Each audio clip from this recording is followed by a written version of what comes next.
মহালয়ার বিভিন্ন আনুষ্ঠানিকতার আপনাদের এই মুহূর্তে খোঁজ জানতে চাই। ব্রাহ্মণবাড়িয়া যাচ্ছি প্রথমে। আছেন সেখানে আমাদের সহকর্মী শফিকুল ইসলাম আছেন। শফিক, একটু বিস্তারিত জানাবেন আজকের আনুষ্ঠানিকতা। শুভ সকাল। শুভ সকাল জুবাইর এবং রনি, আপনাদের দুইজনকেই ব্রাহ্মণবাড়িয়া থেকে স্বাগতম।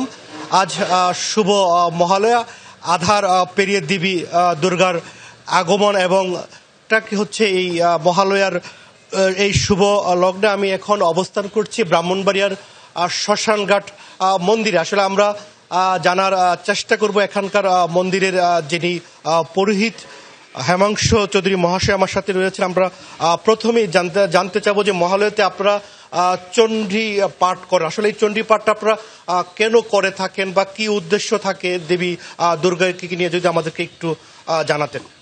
মহালয়ার চণ্ডী পাঠটা দুর্গা পূজার সময় করা হয়।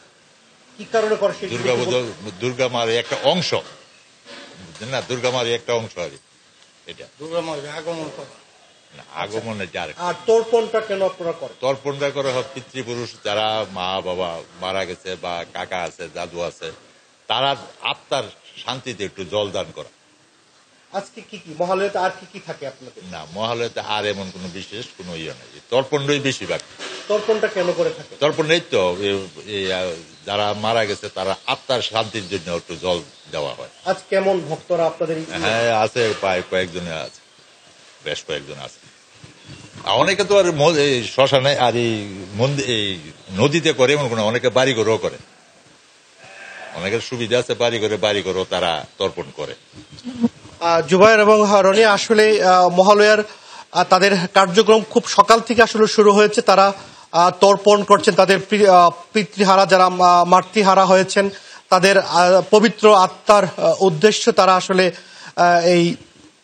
তারা কিন্তু তর্পণ করছেন বিভিন্ন নদীতে, বিভিন্ন ঘাটে, পুকুরে কিন্তু তারা করছে। আসলে দিন যতই বাড়বে সেই ক্ষেত্রে কিন্তু এই মহালয়া তাদের কার্যক্রম শুরু হবে। আরেকটি তথ্য যদি জানিয়ে রাখি,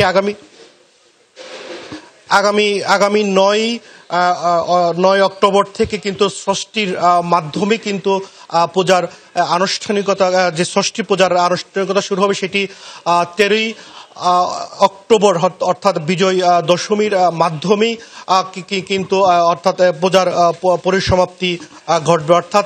অর্থাৎ এই দুর্গা পূজার যে আনন্দধ্বনি কিন্তু আজ শুভ মহালয়ার মাধ্যমেই কিন্তু শুরু হয়েছে ব্রাহ্মণবাড়িয়ার মন্দিরগুলোতে। আসলে সেক্ষেত্রে আজ মহালয়ার এই দিনটিকে আসলে তারা তর্পণ করে, আসলে চণ্ডী পাঠ করে কিন্তু আসলে এই যাত্রাটি আসলে শুরু করছে। সেই ক্ষেত্রে ধাপে ধাপে অর্থাৎ এই বাকি যে দিনগুলো থাকবে তাদের এই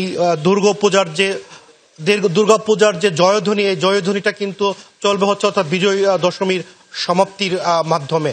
জুবাইর এবং রনিয়া। শফিক, অসংখ্য ধন্যবাদ আমাদেরকে এত সুন্দর করে পুরো আমাদের যে দিনক্ষণগুলোকে বুঝিয়ে দেয় এবং পুরো আসলে আমি যে টাইমলাইনটা আসলে তৈরি করে দেয় যে কবে থেকে শুরু হচ্ছে, ষষ্ঠী কবে থেকে শুরু হচ্ছে এবং তারপর দশমী। আসলে এই যে পুরোটা সময় আমাদেরকে এই মুহূর্তে আমার মনে হয় সত্যি সজাগ থাকতে হবে।